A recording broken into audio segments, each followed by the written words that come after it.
Dari Akademi Kripto. Di sini kita memasuki modul ketiga mengenai Crypto Investing Guide yang bertitul Men Lie, Women Lie, Numbers Don't. Jadi apa sih makna dari judul Men Lie, Women Lie, Numbers Don't? Jadi di sini kita kembali lagi ke teori ekonomi, di mana ketika return-nya itu jauh lebih baik, kamu memarkir uangmu pada suatu aset daripada kamu membuka suatu bisnis real yang akhirnya berujung pada kerugian. Opsi pertama ini jauh lebih baik daripada opsi kedua. Kenapa? Memang kedua ini, saya dapat temen, saya dapat relasi, saya dapat experience, saya dapat petuah hidup, saya dapat pelajaran hidup. Tapi in the end of the day, di dalam ekonomi, itu selalu diukur ya, dengan untungnya berapa.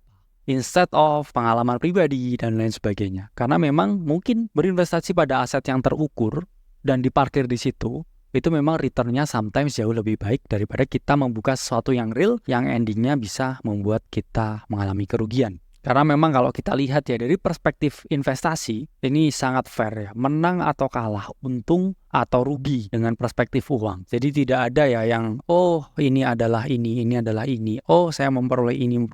Selalu untungnya berapa? Kamu menang atau kalah, kamu untung atau rugi. Nah, itulah adalah investasi. Jadi kita lihat aja ya beberapa aset yang mengalami kenaikan beberapa dekade sebelumnya, di mana di sini 2 dekade terakhir tidak ada aset ya yang mengalahkan performance dari Bitcoin, di mana sejak tahun 2010 Bitcoin ini naik lebih dari 8 juta %. Kita lihat juga aset yang lain, di mana di sini emas ya, dari 2010 emas hanya mengalami kenaikan 100% atau 2 kali lipat, yang mana juga good ya buat against the inflation. Dan yang ketiga ini adalah S&P 500 dari 2010 naik 371%, yang mana S&P ini adalah benchmark untuk pasar saham di dunia. Jadi dengan Men Lie, Women Lie, Numbers Don't ya, secara prinsip ekonomi, misalkan lagi di tahun 2010 kamu berinvestasi pada 2 aset nih pilihannya ya, emas atau S&P ya, kamu sama-sama memasukkan 100 juta. Di emas, asetmu akan menjadi 200 juta.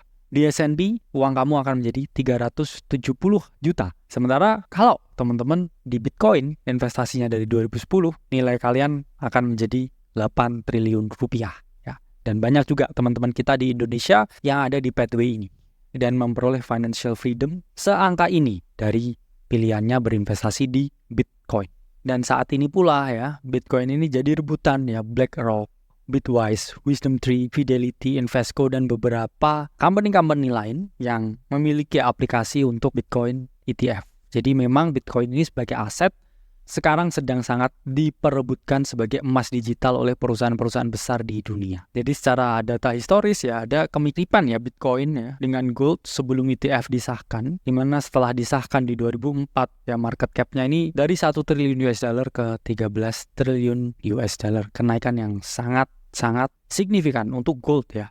Jadi ini pun juga memiliki chance untuk direplikasi Bitcoin, yang mana disebutkan sebagai emas digital. Dan secara official kita mengungkapkan at some point Bitcoin ini akan ke 300.000 sampai 500.000 US dollar. Dan ini adalah ilustrasi ya Bitcoin dengan 20 triliun US dollar market cap. Jadi secara perhitungan matematis, apakah ada alternatif investasi lain? Apakah itu teman-teman buka bisnis real yang memang bisa ya possibly mengalahkan returnnya Bitcoin? Jadi kalau enggak, mungkin secara opportunity cost ya mungkin ya ini jauh lebih baik untuk berinvestasi saja dan memarkir uang kalian. Memang tidak ada certainty ya di dalam investasi, tapi bukankah terlambat itu jauh lebih baik daripada tidak sama sekali? Saya Khalid Masada dari Akademi Kripto, sampai berjumpa di modul selanjutnya.